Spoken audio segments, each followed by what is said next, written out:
بله ورځ مې اورېده بدبخته انسان، بېوقوفه انسان چې کله ته سهار پاسې او په نهار باندې ودانې عجوه کجوره اخري، نو که د ورځې بیا ته سهار وڅښې نو ته به مړ کېږي؟ نه، د عقل نه خلاص انسان هغه د احادیثو د بخاري پورې خندا کوي.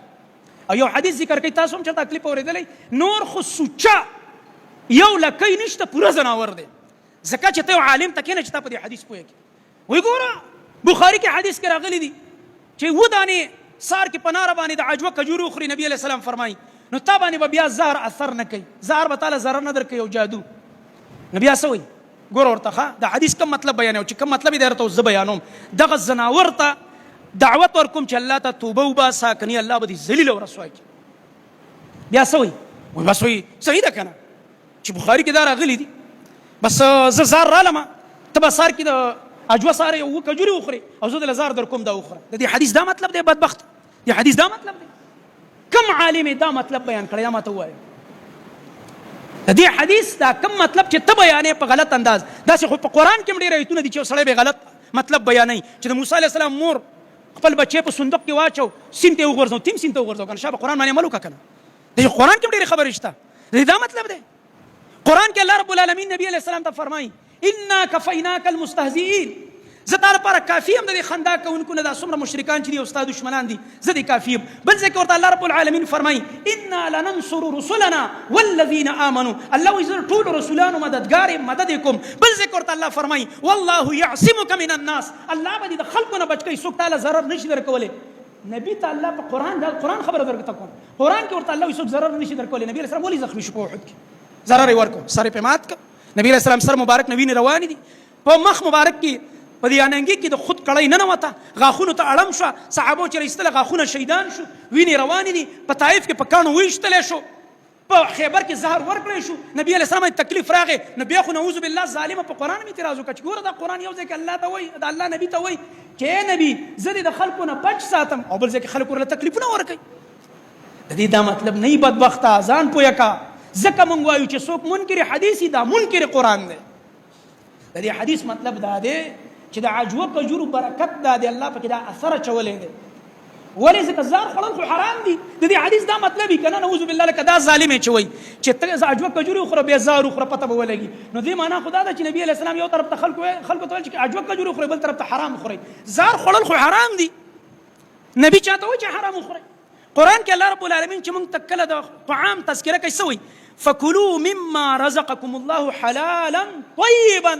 طیبا ټکي ته ګوره، الله څه فرمایي؟ خورئ د هغه رزق نه چې الله دله درکړی حلال. بیا حلال سره یو بل ټکی وایي، څه ټکی وایي؟ وایي طیبا. طیبا څه معنی؟ پاک. پاک معنی دا چې بدن له فایده ورکوي. نو زهر پاک دي؟ زهر پاک دي؟ د حدیث دا مطلب نه دی بدبخته چې عجوه کجوري وخوره نو بیا زهر خوره. د دې مطلب دا دی چې کوم انسان د دې پابندي کوي چې سار کې په نهاره ودانې عجوه کجوري خوري او ورسره سار او ماښام اسکار کوه، نو دکه چېرته یو زهري لسیس ټک درکړو، تاله به دومره ضرر نه درکوي لکه بل چې ورکوي. د حدیث دا مطلب دی. خبره پوه نه شوې لکه بیا یې وایم. د حدیث مطلب دا دی نبی علیه السلام فرمایي د عجوه کجورو کې الله دا اثر اچولی دی. دا د مدینې خاص کجوره ده او ګرانه مي او وړه غوندې توره کجوره ده چې دا سار کې ته په نهاره ودانې وخورې، د دې د برکت نه به که ته چېرته مار وچیچلې، لړم وچیچلې، مچۍ وخوړلې، بل زهري لسیز، نو چې بل له څومره ضرر ورکوي دومره به تاله نه درکوي، تا باندې به د هغې اثر د زارو کم کېږي. او دا خو میډیکل هم دا وایي، راشه ساینسدانانو په دې تجربه کړې ده. ته خو سرکوزی، ته خو نه په قرآن پوهېږې نه په حدیث پوهېږې او جاهل مرکبې او نه په دین پوهېږې او نه په ساینس پوهېږې. راشه ساینسدانانو چې په دې کومه تجربه کړې دغه خبره ثابته کړې ده. ویره دې نبي په هغه زمانه کې چې نه لیبارټري وه، نه ساینس ایجاداتو، نه میډیکل تحقیقاتو، دې نبي چې دا کومه خبره کړې واقعي د عجوې کجوري کې داسې اثرات شته چې د زارو اثر کموي، د زارو ضرر دا کموي. د حدیث دا مطلب دی. احادیث سره لوبې مه کوه. چې پې نه پوهېږې یو عالم نه تپوس وکړه، چې پې نه پوهېږې هغه چاله لاړ شه چې الله ورله د دې مهارت ورکړی د احادیثو چې تا پې پوهېږي چې د حدیث څه مطلب دی. او دا خو لا دا عجوه کجوره ده. په دې سبزیانو کې، په دې فروټو کې او په دې ډرای فروټو کې داسې څیزونه شته چې تاسو وګورئ میډیکل ساینس ثابته کړی چې تا هغه خورې ستا بدن کې زهریله اثرات ختمیږي، کینسر مخه نیسي، کینسر اثرات کمیږي د هغې سره. داسې بوټي شته ترخه ترخه چې تا هغه استعمال کې ګوره بوټی دی، د دې مطلب دا دی چې تاسو یو ډاکټر راسي وي، مثلا یو ډاکټر تعالی لیکچر درکړ چېرې دا سیز چې خوري کنه نو دې سره ګوره د دې کینسر او د دې زهرو اثرات کمیږي. نو د ډاکټر مطلب دا دی زهر خوره، دا بوټي خوره، بیا ورپسې زهر خوره. زناوره د دوه خپو زناوره د ډاکټر دا مطلب نه دی. نو د محمد مصطفی صلی الله علیه وسلم دا مطلب نه دی. په حدیث اول ځان پوهه کا، بیا خلکو ته بیانوه. دا ته د نبی علیه السلام په حدیثو خلک بدګمانه کې، نه د پیغمبر یې بدګمانه کې. ځکه په حدیثو اعتراض ډایرکټ په محمد رسول الله صلی الله علیه وسلم باندې اعتراض دی. دا خلک دی بس هره خبره په خپل عقل تلي، ځان نه فلسفران جوړ کړي دي.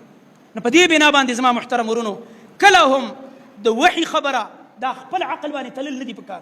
چا چې په عقل دین تللی دی دا تباه شوی د تباهۍ اولنۍ دروازه دا ده.